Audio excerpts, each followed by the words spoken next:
আজকে আমি বানাবো মিক্স ফ্রাইড রাইস।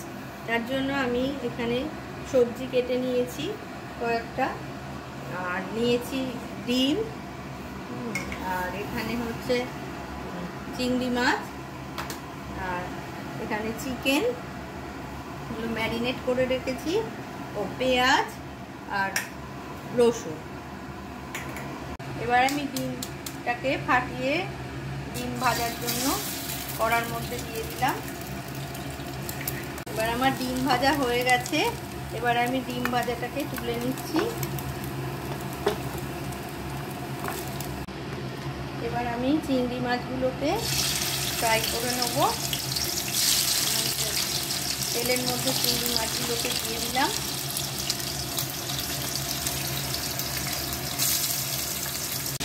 এবার আমি চিংড়ি মাছগুলোকে তুলে নিচ্ছি। চিংড়ি মাছগুলো ভাজা প্রায় হয়েই গেছে।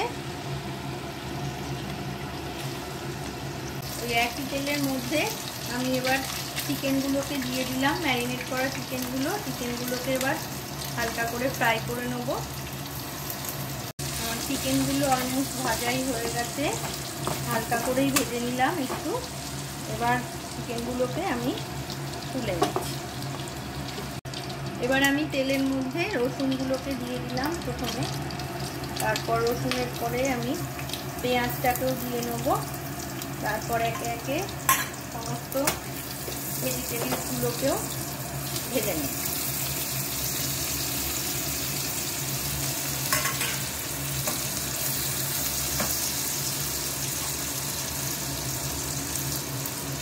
গাজর, ফুলকপি, ক্যাপসিকাম সব আমি একসঙ্গেই দিয়ে দিলাম,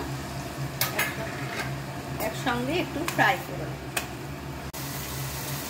এবার আমি এর মধ্যে একটু নুন দিয়ে দিলাম যাতে ভালোভাবে ফ্রাইটা হয়, আর ভেজিটেবলসগুলোর মধ্যে নুনটাও ঢোকে, আর একটু গোলমরিচও দিয়ে দিচ্ছি।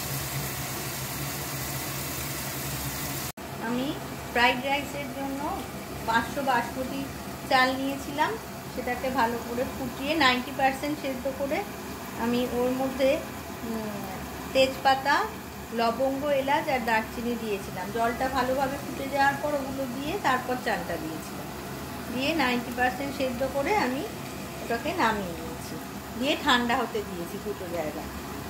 আমার এবার ভেজিটেবলসগুলো ভাজা হয়ে গেছে অলমোস্ট। এবার আমি ভেজিটেবলসগুলোকে তুলে নিচ্ছি।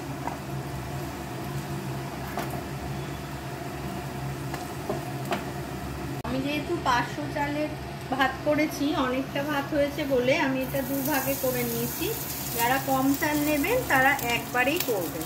আমি প্রথমে একটা থালার ভাতগুলো সব দিয়ে দিচ্ছি কড়ার মধ্যে, তারপরে যা ভেজিটেবলস ভেজে রেখেছি তার অর্ধেক দেব, আর সেকেন্ড বারে আবার অর্ধেকটা দেব, আর অর্ধেক ডিম ভাজা, চিংড়ি মাছ ভাজা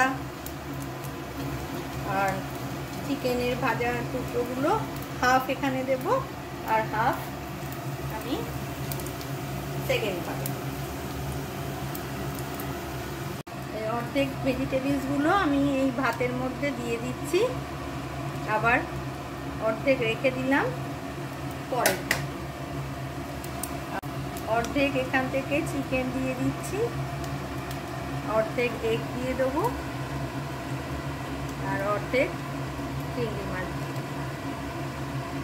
ব্যাস, এবার সবগুলোকে আমি মিক্স করবো একসঙ্গে। আমি ভেজিটেবলস ভাজার সময় নুন দিয়েছিলাম, আবার ভাত দেওয়ার সময় দেওয়ার পর এখন আবার একটু নুন দিয়ে দিলাম।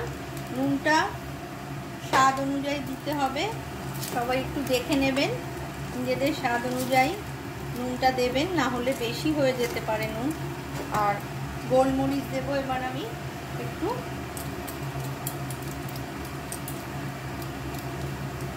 গোলমরিচটাও সবাই যে যেরকম ঝাল খান সেরকম দেবেন।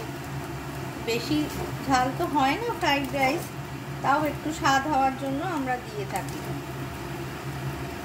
ব্যাস, এবার আমার fried rice, mix fried rice পুরো কমপ্লিট, ফার্স্ট ব্যাচেরটা।